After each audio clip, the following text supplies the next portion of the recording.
84페이지 마가복음 16장 1절에서 20절 말씀입니다. 우리 한 부분 8절까지 교도하도록 하겠습니다. 16장 1절.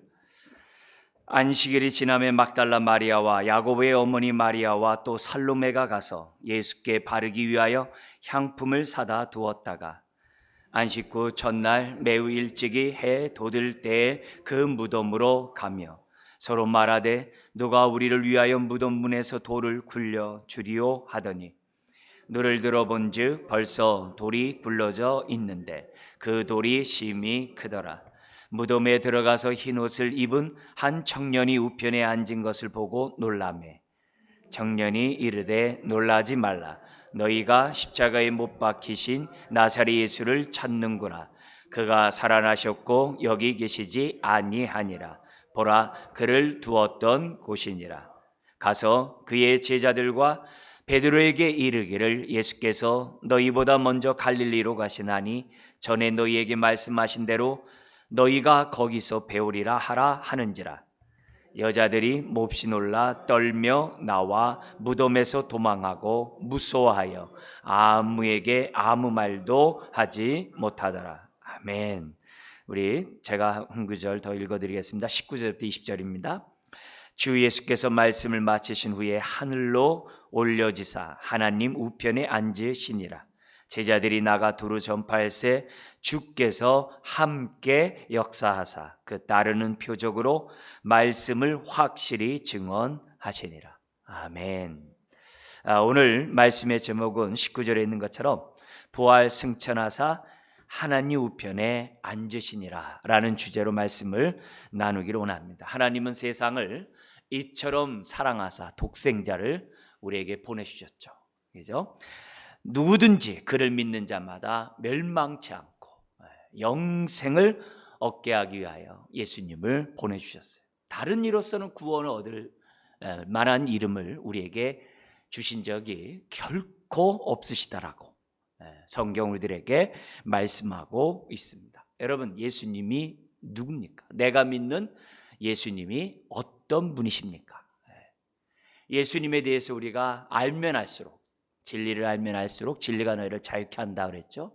우리는 예수님 안에 있는 하나님의 그 은혜 가운데, 그 은혜의 부유함 가운데, 풍성함 가운데 저와 여러분들이 살아갈 수 있습니다. 주님을 알아간 만큼 그만큼 하늘의 은혜를 덧입으면서 저와 여러분들이 살아갈 수 있죠.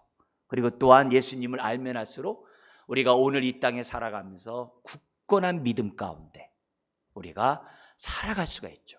그래서 우리가 믿는 믿음의 대상이 누구인지를 분명히 알고 믿는 것은 우리가 오늘 이 땅에 살아가는 데서 매우 중요합니다. 예수님은 우리를 구원하기 위해서 하나님이 이 땅에 보내신 하나님의 아들이시죠. 그죠? 말씀이 육신이 되어 우리 가운데 오신 분이 바로 예수님이에요. 그래서 참 하나님이요 또 참 인간이신 그분이 바로 예수님입니다. 놀라운 사실은 예수님은 자신이 하나님의 정말 뜻을 이루기 위해서 보냄을 받으셨다라고 말씀하시면서 하나님의 뜻을 갖다 우리들에게 알려주셨어요. 놀라운 것은 우리 주님이 가르치신 그 말씀대로 내가 십자가에 못 박히고 3일 만에 다시 살아나리라. 그 말씀대로 우리 주님은 부활하셨어요. 주님이 부활하심으로 뭐가 증명돼요? 예수님이 하나님께로부터 보냄을 받았다는 말씀이나 예수님이 정말 상산수훈을 비롯한 제자들에게 정말 말씀하셨던 그 모든 말씀이 진리임이 증명이 된 거죠. 더구나 내가 죽는 것은 우리들의 죄를 위해 대신 짊어진 죽음이라고 하는 그 모든 가르침이 진리라는 것이 증명된 사건이 바로 이 부활입니다. 너무 놀랍죠.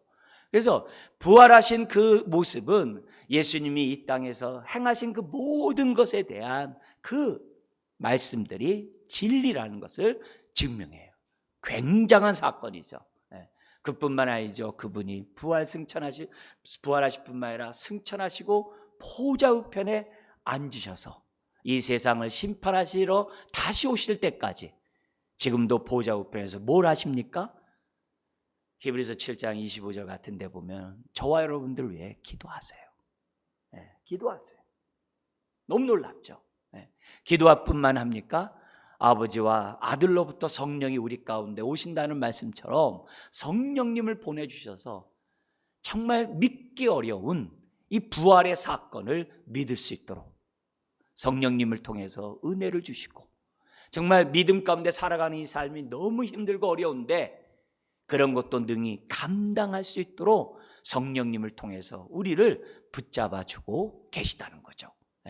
재림하실 그때에도 지금도 여전히 보좌 우편에 앉으셔서 우리를 위해 기도하시고 성령님을 통해 함께 하시고 역사하시고, 정말 하나님의 정말 자녀답게, 무엇보다 부활의 증인답게 살아갈 수 있도록 이 시간도 역사하시는 줄 믿습니다. 여러분, 예수님이 정말 행하는 그 모든 것들, 일거수일투족은 다 우리를 위함이에요. 우리의 구원과 다 연관되어 있어요. 특별히 십자가와 부활은 정말 우리가 구원을 받고 믿음의 삶을 살아가는 데 있어서 정말 절대적인 거죠. 왜 그래요? 우리의 죄를 위해 내어줌이 되시고 십자가에 죽으시고 우리의 의를 위하여 다시 살아나셨다, 부활하셨다. 믿음이 뭐예요? 주님이 내 죄를, 주님이 죽으실 때 내 죄를 다 담당하셨다는 것을 믿는 게 믿음이죠. 주님이 부활함으로 어떻게 돼요? 믿는 자들에겐 다시는 죄가 없노라. 그게 의롭다함 받는 거거든요. 그 선포함을 받게 되는 것이 바로 부활이거든요. 그래서 죄사함과 의롭다함 받는 것이 십자가 부활 없이는 안 돼요. 그래서 믿음의 기초가 돼요. 믿음의 가장 근본이 돼요. 더 나아가 구원 그 이후의 삶에서도 십자가 부활은 아주 절대적인 거죠. 왜 그래요? 날마다 십자가 앞에서 우리의 옛사람, 정과 욕심을 십자가에 못 박아 버림으로 옛사람을 벗어버릴 수 있거든요. 십자가의 능력을 덧입어야지만이 비로소 구원 그 위의 삶도 우리가 살아갈 수 있는 거거든요. 더구나 부활도 마찬가지예요. 부활의 능력 가운데 우리가 살아갈 때 새 사람을 덧입으면서 하나님을 향하여 살아갈 수 있어요. 구원을 받을 때 뿐만이 아니라 구원 그 이후의 삶에 있어도 십자가 부활은 우리 신앙의 가장 기초가 되고 핵심이 되고 본질이 된다는 것을 성경 우리들에게 가르쳐주고 있어요. 그러니까 주님의 이 십자가나 이 부활의 모든 사건들은 다 저와 여러분들에게 구원이요, 생명이요, 유익이 된다는 것이 성경의 가르침이에요. 우리 주님은 말씀하신 대로 십자가에 죽으셨고 또한 어떻게 돼요? 말씀하신 대로 3일 만에 부활하셨어요. 할렐루야죠. 이 엄청난 이 사건이 오늘 저와 여러분들에게 나타났다는 거예요. 그래서 오늘 우리들이 정말 이 부활절을 맞이해서 다시 한번 저와 여러분들이 정말 나는 얼마나 정말 부활의 능력 가운데 살아가고 있는가, 정말 부활의 그 진리의 말씀이 오늘 나에게 정말 효험이 되면서 정말 유익이 되면서 살아가고 있는지를, 내 모습을 점검하셔야만 합니다. 특별히 왜 우리 주님의 2000년 전에 죽은 사건과 부활하심이 우리의 구원에, 우리의 삶에 유익이 되는가? 세 가지를 간단히 요약한다면 이거예요. 아까 말씀드린 것처럼 증명되었다는 거죠. 말씀이 육신되어 이 땅에 오시고 정말 하나님의 아들이 우리를 구원하기 위해 오셨다고 하는 정말 예수님의 가르침에 그 모든 것들이 진리임이 증명된 거예요. 이 사실은 엄청나게 저와 여러분들에게 중요해요. 만약에 주님이 부활하지 않았다면 주님의 가르침은 다 거짓이에요. 주님이 가르쳤던 그 모든, 이 땅에서 하신 그 모든 것들은 거짓이 돼요. 우리가 또한 주님을 믿을 필요가 없죠. 부활했기 때문에 십자가도 능력이 있는 거고 의미가 있는 거죠. 부활하지 않았다고 한다면 예수님이 이 땅에 행하신 그 모든 것은 다 가짜가 됩니다. 그러나 부활하심으로 인해서 정말 할렐루야죠. 우리가 십자가를 바라볼 때마다 죄사함에 대한 확신과 죄책감이 우리를 갖다가 괴롭게 하는 그 순간에서도 십자가를 바라보면은 더 이상 우리가 죄책감 가운데 우리가 넘어지질 않아요. 그뿐만이 아니에요. 불확실한 미래 앞에 살아갈 때 우리의 불안한 일들이 얼마나 많아요. 두려운 일들이 얼마나 많아요. 무엇보다 죽음 앞에 정말 이 무서워할 수밖에 없는 연약한 모습이 우리들에게 얼마나 많이 있습니까? 그러나 십자가 부활을 우리가 바라볼 때마다 죽기를 무서워하는 그 두려움에서 벗어나잖아요. 왜냐하면 부활이 있다는 믿음이 있기 때문에 죽음은 주님 품에 안기는 우리가 어떻게 돼요? 출발이라는 것을 믿잖아요. 그래서 우리가 발인 예배를 드리잖아요. 발인 예배가 뭐예요? 천국으로 우리가 뭐예요? 환송 보내는 거거든요. 주님 품에 안기는 그거거든요. 장래가 정말 끝이 아니라 새로운 출발이라는 것을 우리가 믿기 때문에 발인 예배 드리는 거 아니에요? 그러니까 그런 의미에서 부활하셨기 때문에 이 모든 것들이 나에게 힘이 되고 유익이 되고 예수님이 나의 주님이 되고 나의 구세주가 된다는 것을, 그것이 증명된 거예요. 뿐만이 아니에요. 두 번째는 부활하심으로 인해서 날마다 저와 여러분들이 놀랍게도 부활의 능력을 더듬으면서 하루하루 살아가요. 어떻게 우리가 나의 고집을 내려놓습니까? 어떻게 내가 이 땅의 삶에서 내가 명예를 내려놓습니까? 어떻게 나 같은 사람이 이 땅에 살아가면서 손해봅니까? 양보합니까? 어떻게 원수를 우리가 용서를 해요? 어떻게 내 마음에 맞지 않는 사람과 내가 어떻게 돼요? 용납하고 이해하고 같이 살아가요? 어떻게 자기를 부인하고 자기 십자를 지고 어떻게 저와 여러분들이 주님을 따라가요? 못하죠. 나의 의지와 결단으로 될 일이 아니죠. 근데 부활의 주님이 우리와 함께 하기 때문에 그 능력 가운데 놀라우리만큼 정과 욕심을 자꾸 우리가 내려놓고 회개함으로 내려놓고 자꾸 우리가 새 사람을 덧입는 그 모습으로 저와 여러분들이 살아갈 수 있는 거예요. 내 모습을 보더라도 주님이 부활하셨구나. 내가 어떻게 이 땅의 소망을 우리가 갖지 않고 하늘나라에 대한 소망을 갖고 살아요. 눈에 보이지 않는 하나님과 눈에 보이지 않는 하늘나라를 바라보면서 살아요. 있을 수 없죠. 이 모든 것이 부활의 능력을 덧입지 않으면 안 돼요. 오늘 우리가 이 주일날 보는 게 뭐예요? 다 부활에 대한 감사함으로 오늘도 주 앞에 나와서 예배드리는 게 주일 아니에요? 그런 의미에서 볼 때 내 자신이 사신 하나님을 섬기고 내 자신이 정말 하나님의 뜻 가운데 순종하려고 하는 이 모습 자체에서 부활의 주님이 나와 함께함을 저와 여러분들이 우리가 뭐예요? 체험할 수가 있는 거죠. 그뿐만이 아니에요.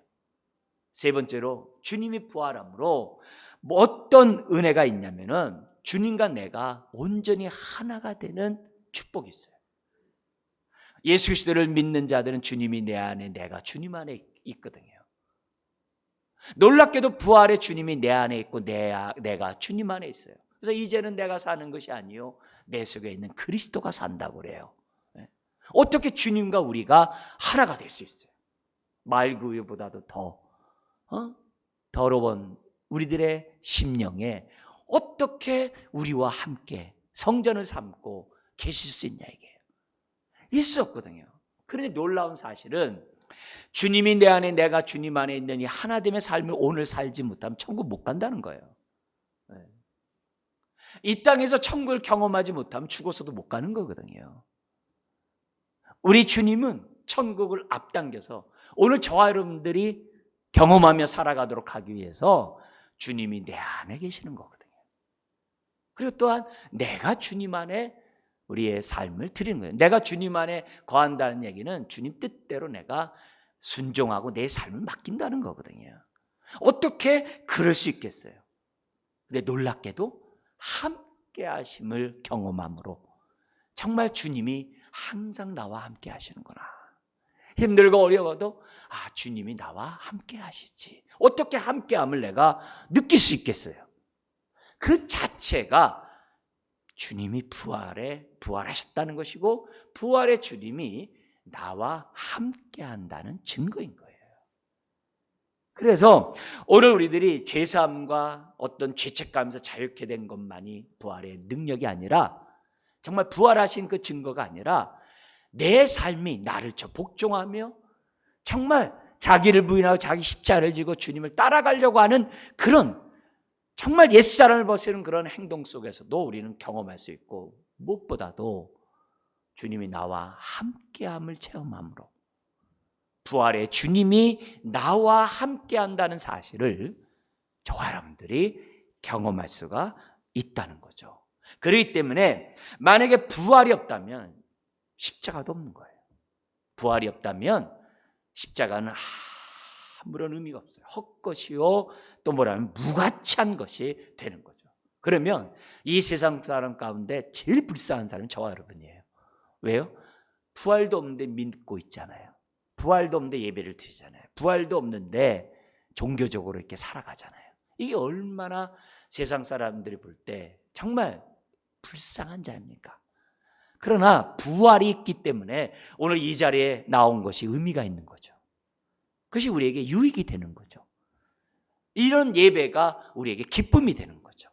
더욱더 산소망이 넘쳐나는 이 자리가 될 수 있는 거죠. 이것이 부활이에요. 자, 그런데 오늘 본문에 보면은 이 부활이라는 것이 사람들이 이성적으로 잘 믿어지지 않는다는 거예요. 사람들이 이 부활이라는 이 엄청난 이 사건을 눈으로 봤음에도 불구하고 믿기 어려운 것이 부활이라는 사실을 성경은 우리들에게 가르쳐주고 있어요, 지금. 그래서 이 부활의 이런 오늘 이 말씀을 통해서 다시 한번 이런데 내가 부활을 믿게 되다니, 부활의 신앙을 가지고 살아가게 되다니, 이게 은혜예요. 이런 은혜들을 우리들이, 저와 여러분들이 좀 우리가 오늘 본문을 통해서 좀 더 깨달았으면 좋겠어요. 여러분, 오늘 본문에 보면 부활의 주님이 정말 제자들에게 자신의 부활함을 이렇게 증명 보이시고 말씀하시는 이런 모습들을 우리는 보게 됩니다. 그래서 마태, 마가, 누가, 요한복음에 보면은 40일 동안 10여 차례 나타나요. 부활하신 주님이 제자들에게 10여 차례 나타나요. 근데 부활하기 전에도 이미 마가복음 같은 데서는 3번씩이나 기록되어 있어요. 내가 십자가에 못 박혀 죽었다가 3일 만에 다시 살아나리라. 그죠? 심지어는 내가 살아난 다음에 갈릴리에서 내가 너희를 만날 거다 라고 하는 그 말씀까지도 우리 주님이 하셨어요. 근데 그 말씀에 따라 막상 주님이 부활했음에도 불구하고, 심지어 10여 차례 나타냈음에도 불구하고 제자들이 잘 못 믿는 거예요. 오늘 본문에도 그것이 나오는 거죠. 갈릴리부터 주님을 사랑하고 따라다니고 3년 동안 뒷바라지했던 많은 정말 경건한 여인들이 있어요. 그 여인들이 안식이 끝나자마자 무덤가에 시신에, 주님의 시신에 향품을 바르기 위해서 지금 뭐냐면 새벽 미명에 무덤가로 갑니다. 그러면서 여기 보니까 3절에 보면 여인들이 얘기합니다. 누가 우리를 위하여 무덤분에서 돌을 굴려주리요. 왜냐하면 장정 3-4명이 밀어야 되거든요. 돌 무덤을 밀어야 돼요. 누가 우리를 위해서 하겠냐 이게. 근데 가보니까 활짝 열려 있어요. 열릴 정도가 아니라요, 삐끔 열릴 정도가 아니라 한쪽 귀속에 척 처박혀 있는 거예요, 문이. 아주 그냥 활짝 열려 있는 거예요. 놀라운 사실이죠. 그러면서 4절부터 8절에 천사로부터 주님이 부활하셨고, 심지어는 뭐냐면 갈릴리에서 지금 만나게 될 것이라는 말씀까지 해요. 이런 얘기를 했음에도 불구하고 여인들은 어떻게 돼요? 믿지를 못해요. 믿지를 못합니다. 자, 이제 그런 가운데 천사들이 한 말 가운데 무슨 말이 있냐면은 7절에 가서 그의 제자들과 베드로에게 말하라. 주님은 부활했고 먼저 갈릴리에 가 계실 거니까 너희들은 거기서 부활의 주님을 뵈러 오라. 이런 얘기를 해요. 그렇지만 안 돼요. 이런 가운데 다른 우리 공관본과 연관해서 얘기하면 막달라 마리아가 베드로하고 요한에게 얘기를 합니다. 그러자 베드로와 요한이 그 소식 듣고 막 무덤 뛰어갑니다. 뛰어가가지고서 베드로와 요한이 뭐냐면 요한이 제일 먼저 도착을 해요. 근데 무덤에서 이게 이게 무덤 바깥에 쳐다만 보고 있는 거예요. 근데 나중에 따라왔던 베드로가 그냥 먼저 들어갑니다. 그리고 요한이 따라 들어가요. 아무것도 없는 거예요. 네. 시신이 없고 그 휘장, 주님을 덮었던 그것만이 잘 개켜서 있는 거예요. 돌아가는 거예요. 근데 돌아가는 모습에서 이제 다들 이제 돌아갔겠죠. 근데 유독 막달라 마리아는 돌아가지 않고 거기서 우는 거예요. 네. 우는 거예요. 울고 있는 거예요. 울고 있는 것 모습을 보니까 천사가 나타나서 얘기를 하는 거예요. 근데 막달라 마리아는 동산직인 자고 시신을 얻다가 뒀냐고 우리가 가져가겠노라고 그렇게까지 얘기를 해요. 아직 영안이 열리지 않은 거죠. 이제 그 모습이 얼마나 간절했든지 주님이 나타나셨어요. 갈릴리에서 뵙자고 했던 우리 주님이 막달라 마리아에게 나타났어요. 근데 보지를 못해요. 깨닫지를 못해요. 시신을 어디다 뒀냐 이게. 근데 보니까는 어떻게 돼요? 막달라 마리아가 예수님을 알아봐요. 어떻게 알아봤을까요? 우리 주님이 마리아야 그러시거든요. 여인의 이름을 불러준 거예요. 얼마나 감동이겠어요. 부활의 주님이 제자의 이름을 불러주다니. 그리고 천사들에게 얘기해서 갈릴리에서 뵙겠다라고 얘기했음에도 불구하고 그 우는 여인을 찾아오셔가지고 마리아야 그러세요. 마리아야. 그 마리아가 얼마나 감격스럽겠어요. 그래서 부활의 첫 증인이 막달라 마리아가 되는 거예요. 놀랍죠. 여러분 그 부활의 주님의 그 마리아의 음성이 여러분의 귓가에 울려 퍼지기를 주의 이름으로 축원합니다. 주님이 그런 분이에요. 그런 분이에요. 그런데 이 막달라 마리아의 그런 주님의 증언을 갖다가 받다라고 얘기해도 안 믿는 거예요. 그게 안 믿는 모습은 나와요. 심지어 그 증거가 12절 13절에 보면은 그 막달라 마리아의 얘기를 들었음에도 불구하고 자기 고향으로 돌아가는 엠마로 돌아가는 그런 두 제자가 있었던 거예요. 감사하게도 우리 주님은 그 두 제자에게도 나타나셔서 자신이 부활했음을 성경을 통해서 증명하셨죠. 그러니까 손 보여주면 참 좋을 텐데 그러질 않아요. 왜 그럴까요? 오고 오는 사람들에게 우리 예수님께서 구약에서 예수님이 부활할 것이라고 하는 그 말씀을 하나하나 가르쳐 줬거든요. 저와 여러분도 똑같거든요. 부활의 주님 봤으면 나 믿겠다 그러지 말고 오고 오는 사람들에게 성경에 기록된 대로 이것이 진리임을 저와 여러분들이 믿도록 하기 위해서 보고 믿느냐? 보지 않고 믿는 자가 복되도다. 이런 메시지가 있기 때문에 우리 주님께서는 뭐냐면 엠마오라는 두 제자들에게 보여준 거죠. 그제서야 나중에서야 주님인 줄 알고 돌아가지 않습니까? 그런데 14절에 보면은 그렇게 얘기했음에도 불구하고 제자들이 함께 두려움에 떨고 있는 그 다락방에 주님이 찾아오셨어요. 찾아오셔서 주님이 부활의 주님을 보여주고 심지어는 뭐예요? 잡수시까지 해요. 근데 못 믿어요. 그 자리에 도마가 없었네요. 도마에게 주님 만났다고 얘기했는데 나 손가락에 내 주님의 창자국에 내가 못자국에 손가락을 넣기까지는 나는 못 믿겠다고 그래요. 그러다 또 나타나셨어요. 부활을 보여줘요. 자, 그런데 마태복음 28장 17절에 보면 이제 40일 동안 주님에게 보여준 다음에 이제 승천하시는데 승천하는 그 순간에서도 제자들이 어떤 제자가 있냐면은 아직도 의심하는 제자들이 있더라 그래요. 이게 무슨 얘기예요? 부활이라는 것은 사람의 이성으로 과학적으로 믿어지기가 어려운 사건이라는 거예요. 그런데 왜 은혜냐 이게요. 저와 여러분들이 이런 예수님을 믿게 되고 부활의 증인으로서 살아갈 수 있는 축복을 얻게 됐으니 왜 은혜냐 이게.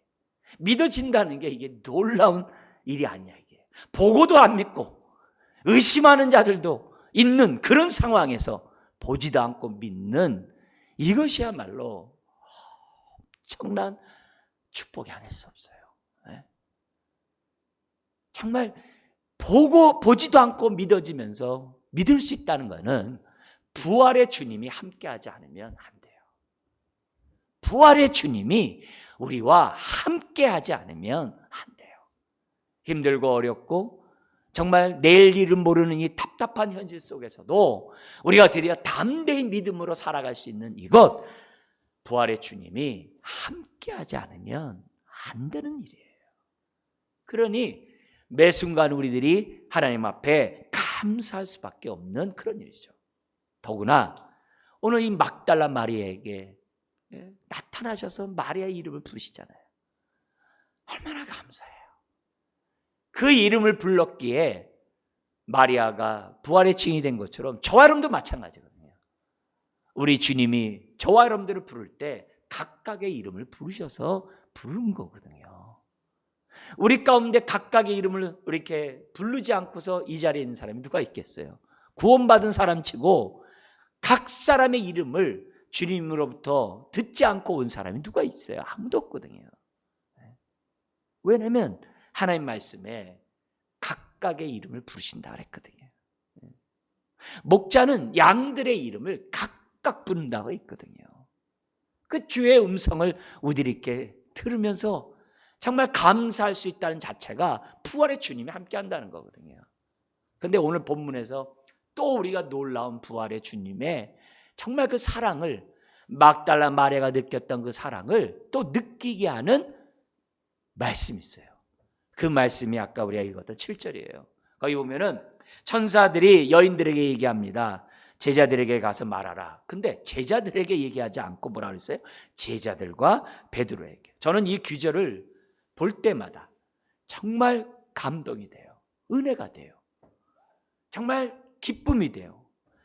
또 이 땅의 믿음 가운데 살아갈 수 있는 담대함을 갖게 하는 이 규절이 바로 여기 7절에 이 말씀이에요. 그래서 이 말씀을 보면 여러분도 어떤 사건이 되면 과거의 사건이 확 이렇게 떠오르는 게 있잖아요. 그죠? 세상 사람들은 이렇게 뭐 흘러간 유행가 들으면서 그거 들으면 그게 막 그때 시절 좋은 시절 막 떠오른다고 그래요. 유행가를 들으면서도 떠오르는데 우리가 말씀 들은데도 안 떠오르면 안 될 거 아니겠어요? 근데 저 같은 경우 이 규절을 보면은 그냥 과거에 받았던 그런 정말 주님을 만났을 때 그 상황이 확 떠올라요. 하나님 앞에 헌신하고 정말 주님 뜻대로 삶을 드리겠다라고 아주 결단된 그 상황이 확 떠오르는 규절이에요. 여러분들에게도 그런 은혜가 이 규절을 통해 나타나길 바라는데요. 여기 보면은 이 마가는 베드로의 그런 말씀을 기록한 대필한 이 서기예요. 일종의 마가는. 그만큼 마가는 베드로와 아주 가까운 사람이고 제자예요. 정말 애지중지하는 그런 관계가 이 마가입니다. 그러니까 마가는 베드로를 누구보다도 잘 아는 사람이에요. 잘하는 사람. 그래서 다른 사복음서와 달리 마가는 자기가 쓰는 마가복음에서 유독 요 규절을 갖다가 기록하. 이거는 정말 흘려듣지 않았다네. 제자들에게 가서 말하라 이렇게 얘기한 게 아니라 천사가 틀림없이 제자들과 베드로에게 얘기했거든요. 남들은 그냥 넘어갈 수 있어요.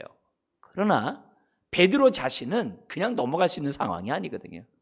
더구나 베드로의 제자인 마가는 더더욱 그러죠. 그래서 제자들에게 가서 갈릴리 저 북쪽에서 만나자 그렇게만 한 게 아니라 그 제자들과 베드로에게 이 규절을 딱 이제 집어넣고 있는 거죠. 왜 우리 주님은 정말 이 베드로라는 이름을 갖다가 여기에 정말 기록하게 했을까? 또 여인들에게 가서 베드로의 이름을 꼭 집어서 말하게 하겠을까? 여러분, 베드로가 3번 부인하고 여종 앞에 3번 부인한 거 다른 제자들이 알까요? 봤을까요? 못 봤겠죠. 자기 혼자서 한 얘기인데 제자는 다 도망가 버렸는데 뭐 누가 봤겠어요? 그죠? 3번씩이나 부인하는 걸 본 자가 누가 있겠어요? 그 가까이 있는 사람이죠. 근데 이건 알죠. 뭐예요? 우리 주님이 너희들이 다 나를 버릴 것이다. 목자를 칠 때 양들이 다 흩어지고 배반하고 다 떠날 거다. 그때 베드로가 뭐예요? 천만에요. 다른 제자들은 다 버리고 와도 저는 주님 떠나지 않을 거예요. 이렇게 호언장담했던 사람이 베드로. 이 얘기는 제자들이 다 들었어요. 떵떵거리는 베드로의 모습은 다 봤어요. 근데 3번 부인한 건 안 봤거든요. 안 봤어요. 근데 누구는 봤어요? 주님은 보셨거든요. 미리 내다보셨고 또 뭐예요? 대제사장 뜰에서 봤거든요. 그래서 서로 눈이 마주쳤거든요. 침묵하는, 대신 짊어지게서 침묵하는 예수님의 모습과 달리 3번씩이나 부인하는 그 모습을 주님은 다 봤거든요. 그래서 눈이 마주치자 베드로가 가가지고 지금 어떻게 돼요? 막 통회하고 정말 회개하고 정말 이런 사건이 성경에 있지 않습니까? 이런 거 다른 제자가 봤겠어요? 못 봤죠. 그러나 주님은 봤거든요. 그 보신 주님이 말하는 거예요. 제자들에게 말해서 갈릴리 보자. 그러면 베드로는 어떻게 돼요? 나는 가야 되나? 나도 주님이 여전히 사랑할까? 나를? 나도 그 자리에 갈릴리에 정말 가도 될까? 얼마나 불안하겠어요. 얼마나 자격지심 생기겠어요. 그럼 안 그런 척하고 나도 따라가 볼까 그냥? 얼마나 생각이 복잡하겠어요. 이런 베드로를 주님이 아시고 제자들과 베드로에게 베드로라고 콕 집은 거예요. 그러니까 이걸 통해서 주님이 무슨 얘기하는 거예요? 이렇게 얘기하는 거예요. 너 비록 나를 버리고 정말 네가 떠났지만 나 너 안 버려. 그 얘기예요. 나 너 버리지 않았어. 그것만이겠어요? 또 있죠. 너 나 3번씩이나 부인했지? 예? 너 3번씩이나 나를 갖다가 정말 모른다고 했지? 너 다 용서해. 그래서 우리 앞에서도 그랬잖아요. 네가 회개하고 돌아선 다음에 양들을 굳건히 하라고. 이미 주님은 알거든. 사탄이 너를 지금 밀가루를 넣듯 지금 유혹하고 있어. 저 그럴 리 없어요. 내가 다 알아. 내가 나 3번 부인한 거 내가 용서해 줄게. 그게 베드로의 이름에 있는 거예요. 더구나 우리 주님이 베드로란 이 단어 속에서 뭘 보여주는 거예요? 우리 주님이 네가 나를 부인할 것이라고 하는 정말 이 얘기를 왜 미리 얘기했겠어요? 미리 한 얘기는 딴 얘기가 아니거든요. 그렇게 알려줬다는 얘기는 내가 여전히 너를 갖다가 사랑한다는 얘기거든요. 그러니까 우리 예수님께서 베드로에게 네가 이렇게 할 것이라는 거예요. 미리 알려줬다는 얘기는 너 결코 너를 포기하지 않아. 내가 너를 부활의 증인으로, 내가 너를 정말 하나님의 나라를 위해서, 복음을 위해서 귀히 쓰임받는 자로 내가 너를 갖다가 세울 거야. 나 너 포기하지 않아. 너가 3번 부인한다고 내가 포기할 것 같아? 네가 나를 버린다고 해서 내가 너를 갖다 버릴 것 같아? 천만에. 내가 한 번 사랑하면 난 끝까지 사랑해. 내가 한 번 너를 내 자녀 삼았으면, 하나님 자녀 삼았으면 내가 끝까지 너를 지켜줄 거야.